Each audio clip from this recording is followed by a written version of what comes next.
Assalamualaikum warahmatullahi wabarakatuh. Bertemu lagi dengan pelajaran Undang-Undang Kesehatan. Pada pertemuan hari ini kita akan membahas tenaga di bidang kesehatan itu apa saja. Tenaga di bidang kesehatan terdiri dari tenaga kesehatan dan asisten tenaga kesehatan. Menurut Undang-Undang Nomor 36 Tahun 2014, tenaga kesehatan adalah setiap orang yang mengabdikan diri dalam bidang kesehatan serta memiliki pengetahuan atau keterampilan melalui pendidikan di bidang kesehatan yang untuk jenis tertentu memerlukan kewenangan untuk melakukan upaya kesehatan. Tenaga kesehatan harus memiliki kualifikasi pendidikan minimal D3 kecuali tenaga medis. Sedangkan asisten tenaga kesehatan memiliki kualifikasi di bawah diploma 3 minimum pendidikan menengah di bidang kesehatan dan bekerja di bidang kesehatan. Asisten tenaga kesehatan hanya dapat bekerja di bawah supervisi tenaga kesehatan.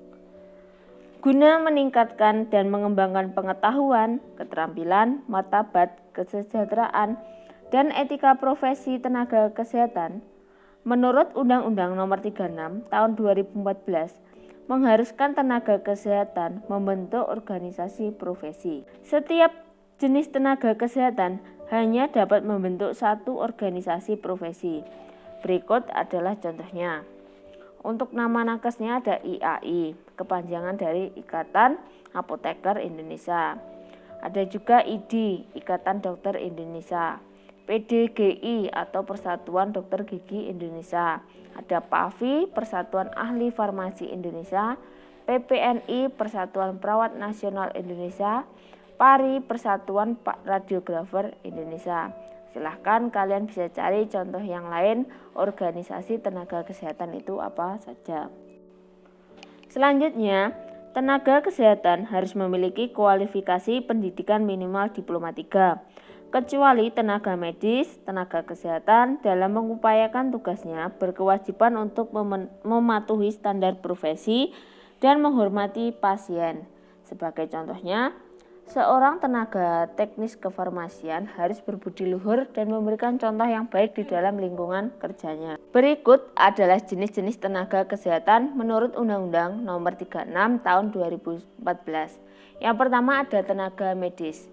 Yang termasuk tenaga medis itu apa saja? Ada dokter, dokter gigi, dokter spesialis, dokter gigi spesialis. Yang kedua ada tenaga psikologis klinis. Yang ketiga ada tenaga keperawatan yang termasuk siapa saja? Perawat gigi. Selanjutnya ada juga tenaga kebidanan. Berarti yang ikut dalam tenaga kebidanan adalah bu bidan. Selanjutnya yang sesuai dengan jurusan kalian adalah tenaga kefarmasian. Jenisnya ada apoteker, ada tenaga teknis kefarmasian atau kita kenal dengan istilah TTK. Selanjutnya ada juga yang tenaga kesehatan masyarakat. Siapa saja yang termasuk? Ada tenaga epidemiologi kesehatan, tenaga promosi kesehatan dan ilmu perilaku, tenaga administrasi dan kebijakan kesehatan, tenaga biostatistik dan kependudukan, tenaga kesehatan reproduksi dan keluarga. Selanjutnya ada tenaga kesehatan lingkungan, ada tenaga gizi, ada tenaga keterapian fisik, contohnya ada fisioterapi, terapi okupasional, terapis wicara, akupuntur. Selanjutnya ada tenaga keteknisian medis, ada tenaga teknik biomedika, dan yang terakhir ada tenaga kesehatan tradisional. Contohnya apa aja yang termasuk? Ada tenaga kesehatan tradisional ramuan, tenaga kesehatan tradisional keterampilan. Selanjutnya adalah asisten tenaga kesehatan. Adalah setiap orang yang mengabdikan diri dalam bidang kesehatan serta memiliki pengetahuan dan atau keterampilan melalui pendidikan bidang kesehatan di bawah jenjang diploma 3. Berdasarkan Undang-Undang Nomor 36 Tahun 2014, asisten tenaga kesehatan harus memiliki kualifikasi minimum pendidikan menengah di bidang kesehatan dan bekerja di bidang kesehatan. Jenis asisten tenaga kesehatan ada 5, contohnya asisten perawat, asisten tenaga kefarmasian, asisten dental, asisten teknis laboratorium medik, dan yang terakhir ada asisten teknisi pelayanan darah. Asisten tenaga kesehatan yang telah lulus pendidikan wajib mengikuti UKOM atau kita kenal uji kompetensi. Dalam melaksanakan pekerjaannya, asisten tenaga kesehatan tidak memerlukan registrasi dan surat izin. Asisten tenaga kesehatan dalam melaksanakan pekerjaannya tidak memerlukan registrasi dan surat izin. Asisten tenaga kesehatan hanya dapat melakukan apa? Pekerjaannya di vaskes.